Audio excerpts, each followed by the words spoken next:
28 October 2025। 28 October বাংলাদেশের সর্বোচ্চ তাপমাত্রা 31 থেকে 34 ডিগ্রি সেলসিয়াস এবং সর্বনিম্ন তাপমাত্রা 24 থেকে 27 ডিগ্রি সেলসিয়াস। সূর্য উঠবে সকাল 6টা 2 মিনিটে এবং সূর্য অস্ত যাবে সন্ধ্যা 5টা 20 মিনিটে।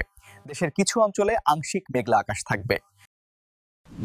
কিছু কিছু এলাকায় হালকা থেকে মাঝারি বৃষ্টিপাত হতে পারে। সন্ধ্যায় তাপমাত্রা কিছুটা কম হবে। শেষ রাতে কিছু কিছু এলাকার তাপমাত্রা 24 ডিগ্রি পর্যন্ত নেমে যেতে পারে। বাতাসের আর্দ্রতা প্রায় 70% থেকে 80%। বাতাসের গতি প্রায় 7 থেকে 10 কিলোমিটার প্রতি ঘন্টায়। এখন আমি আপনাদেরকে বিভাগ ভিত্তিক তাপমাত্রাগুলো জানিয়ে দিব। ঢাকা বিভাগের দিনের তাপমাত্রা হতে পারে 33 ডিগ্রি সেলসিয়াস এবং রাতের তাপমাত্রা হতে পারে 27 ডিগ্রি সেলসিয়াস। চট্টগ্রাম বিভাগের দিনের তাপমাত্রা হতে পারে 34 ডিগ্রি সেলসিয়াস এবং রাতের তাপমাত্রা হতে পারে 24 ডিগ্রি সেলসিয়াস।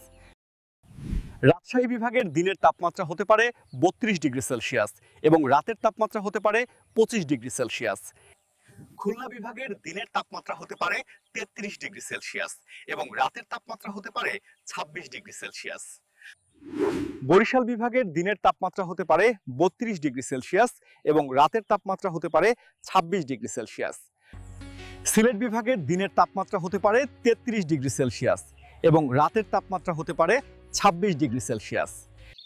রংপুর বিভাগের দিনের তাপমাত্রা হতে পারে 31 ডিগ্রি সেলসিয়াস এবং রাতের তাপমাত্রা হতে পারে 24 ডিগ্রি সেলসিয়াস।